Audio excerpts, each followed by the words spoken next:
भारत और जापान के रिश्तों में कूटनीति का नया दौर देखने को मिल रहा है। टोक्यो के ताकतवर नेता सनाए तकाइची पहली बार भारत पहुंची हैं और राष्ट्रपति भवन में उनका भव्य स्वागत किया गया। प्रधानमंत्री नरेंद्र मोदी ने खुद उनका स्वागत किया। किन मुद्दों पर हो सकती है बातचीत और आगे क्या क्या हुआ, सब कुछ बताएंगे आज के शो में। और 4 एकड़ की एक जमीन और उस पर खड़ा हुआ बड़ा सियासी तूफान, जिसमें अब गांधी वाड्रा परिवार पर गंभीर आरोप लगाए जा रहे हैं। अब क्या है ये पूरा मामला, किस तरह के आरोप लगे हैं, सब कुछ आज के शो में बताएंगे। और 2027 के चुनाव अभी दूर हैं, लेकिन उत्तर प्रदेश की राजनीति में भूचाल आया हुआ है। रणनीतिकारों का मानना है कि रणनीतियों की शुरुआत तो हो चुकी है। बीजेपी लंबे समय से हार्ड हिंदुत्व की राजनीति करती आई है, लेकिन अब विपक्ष भी हिंदू हिंदू के कार्ड खेल रहा है। आखिर क्या मजबूरी है विचारधारा बदलने की? परत दर परत करेंगे आज खुलासे। नमस्कार, खबर प्रधान शो देख रहे हैं आप और मैं हूं संगीता श्रीवास्तव।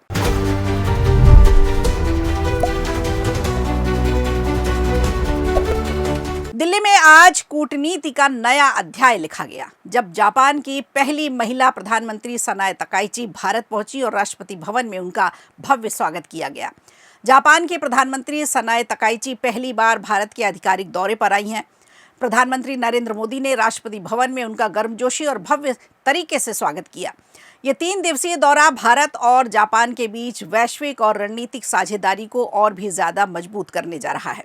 इस दौरान दोनों देशों के बीच आर्थिक सुरक्षा, रक्षा सहयोग, तकनीक, सप्लाई चेन जैसे अहम मुद्दों पर विस्तार से चर्चा होगी। अब माना यह जा रहा है कि इन बैठकों से दिल्ली और टोक्यो के रिश्तों को एक नई दिशा और नई मजबूती मिलेगी। इससे पहले विदेश मंत्रालय के प्रवक्ता रणधीर जायसवाल ने जापान के प्रधानमंत्री का स्वागत करते हुए इस दौरे को भारत और जापान के संबंधों के लिए एक महत्वपूर्ण कदम बताया। उन्होंने कहा कि यह दौरा दोनों देशों के बीच सहयोग को और भी ज्यादा गहरा करेगा। इसी तरह विदेश राज्य मंत्री जितेंद्र सिंह ने भी उनका स्वागत किया। जापान की प्रधानमंत्री इस दौरे के दौरान 16वें भारत जापान और वार्षिक शिखर सम्मेलन में शामिल होंगी। इस कार्यक्रम में दोनों देशों के शीर्ष नेता और उनके प्रतिनिधिमंडल भी मौजूद रहेंगे। सम्मेलन के बाद संयुक्त प्रेस कॉन्फ्रेंस में तकाइची ने कहा कि बदलते वैश्विक हालात में भारत और जापान को अपनी ताकत का उपयोग कर मिलकर आगे बढ़ना होगा। उन्होंने कहा कि आज की दुनिया में अनिश्चितता बढ़ रही है, ऐसे में दोनों देशों का सहयोग एक दूसरे के लिए जरूरी हो गया है। कई रणनीतिक मुद्दों पर दोनों नेताओं के बीच बातचीत हुई। उन्होंने ये बताया कि हमारी सोच एक जैसी है, इसलिए दोनों देश मिलकर सहयोग करेंगे और 3 प्रमुख क्षेत्रों में आगे बढ़ने पर सहमति बनी है। इनमें से रणनीतिक साझेदारी को मजबूत करना, आर्थिक और तकनीक सहयोग बढ़ाना और क्षेत्रीय सुरक्षा पर काम करना शामिल है। इसके साथ ही रक्षा सहयोग भी होगा, निवेश पर बातचीत होगी और तकनीक के क्षेत्र पर भी नई साझेदारियां बनेगी। ये दौरा ऐसे समय में हो रहा है जब वैश्विक राजनीति में तेजी से बदलाव देखने को मिल रहा है। तो देखना होगा अब जापान के साथ रिश्ते किस दिशा में जाते हैं।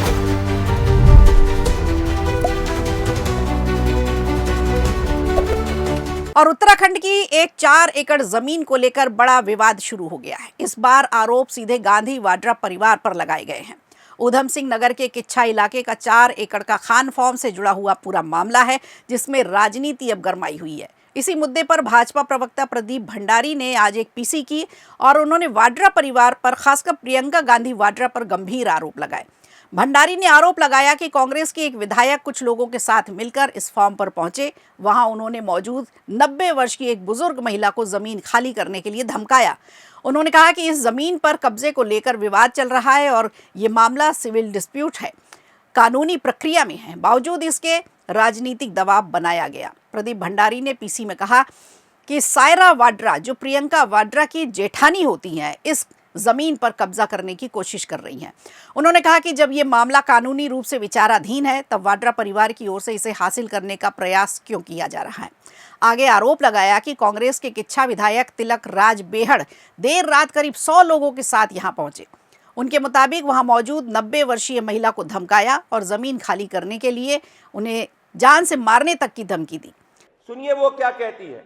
वो ये कहती है कि मेरी माँ की डेथ हो गई है और मेरे भाई की बड़ी बहन की भी डेथ हो गई है और मेरी बहन को ये सायरा वाड्रा और उनके पति सिकंदर आलम एक झूठा एफिडेविट साइन कराने के लिए धमका रहे हैं और उन तक को मारने की धमकी दे रहे हैं और एक फर्जी वसीयत लिखवा रहे हैं। मतलब मॉडस ऑपरेंडी क्या है?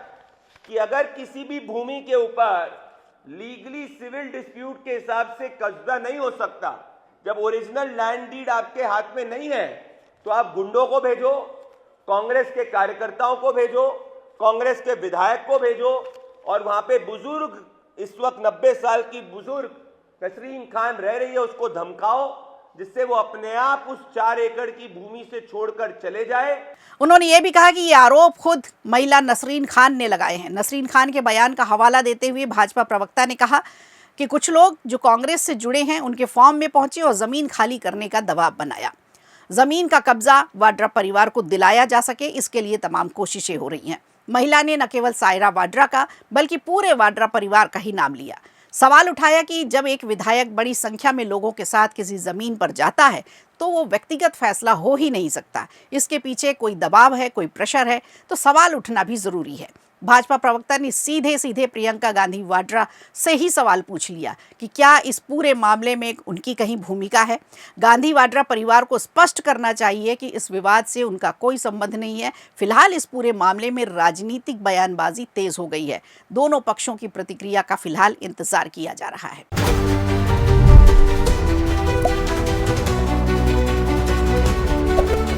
और 2027 की जंग के लिए यूपी की सियासत में नई पिच तैयार होने लगी है, जहां अखिलेश यादव पीडीए के साथ साथ अब हिंदू मतदाताओं को भी साधते हुए नजर आ रहे हैं। इधर राम मंदिर चढ़ावा चोरी के मामले में हर रोज नए खुलासे हो रहे हैं। एसआईटी को भी कुछ अहम सबूत मिले हैं। जांच में ट्रस्ट के बड़े अधिकारी भी शामिल हैं।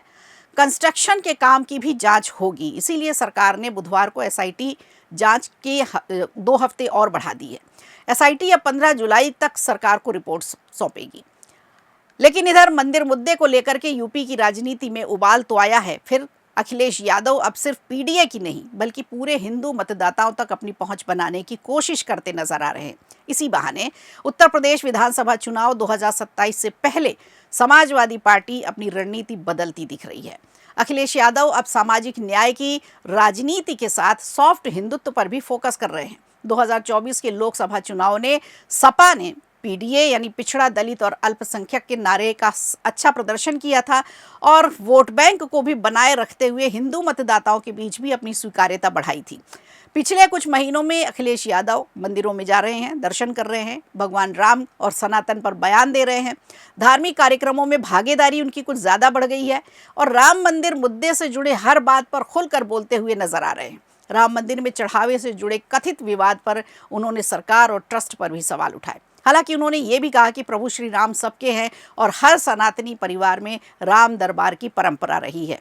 अखिलेश यादव के साथ उनका परिवार भी धार्मिक कार्यक्रमों में सक्रिय दिखाई दे रहा है। डिंपल यादव और उनके बच्चे भी मंदिरों में जाते हुए दिखाई दे रहे हैं। वहीं कन्नौज में केदारेश्वर महादेव मंदिर का निर्माण भी कराया जा रहा है, जिसका जिक्र अखिलेश यादव अक्सर अपने कार्यक्रमों में करते रहते हैं। राजनीति के जानकारों का मानना है कि समाजवादी पार्टी अब पीडीए और हिंदू मतदाताओं के बीच संतुलन बनाने की कोशिश करती नजर आ रही है। एक और पार्टी सामाजिक न्याय, आरक्षण और संविधान की बात करती है, तो दूसरी तरफ धार्मिक आस्था से जुड़े हर मुद्दे पर अपनी मौजूदगी दिखाती है। इसी बीच समाजवादी पार्टी ने पीडीए स्वाभिमान सहयोग अभियान भी शुरू कर दिया है। QR कोड के जरिए सहयोग राशि भी ली जा रही है। डिजिटली सदस्यता अभियान चलाया जा रहा है। पार्टी का कहना है कि इसका मकसद संगठन को बूथ स्तर तक मजबूत करना है, नए समर्थकों को जोड़ना है, नए कार्यकर्ताओं को जोड़ना है। बीजेपी लंबे समय से हार्ड हिंदुत्व की राजनीति करती आ रही है। अब समाजवादी पार्टी की भी धार्मिक आस्था जाग गई है और बीजेपी पर आस्था के राजनीतिक इस्तेमाल का आरोप लगाती है। इस रणनीति को सॉफ्ट हिंदुत्व कहा जा रहा है। अब सवाल यही है कि पीडीए और सॉफ्ट हिंदुत्व का ये नया समीकरण 2027 में क्या समाजवादी पार्टी को सत्ता की कुर्सी दिला पाएगा? सबसे बड़ी चुनौती यही बनी हुई है। तो खबर प्रधान शो में आज के लिए इतना ही। दीजिए इजाजत, नमस्कार। वीडियो अच्छा लगा हो तो लाइक कीजिए, शेयर कीजिए और कमेंट बॉक्स में हमें ज़रूर बताइए।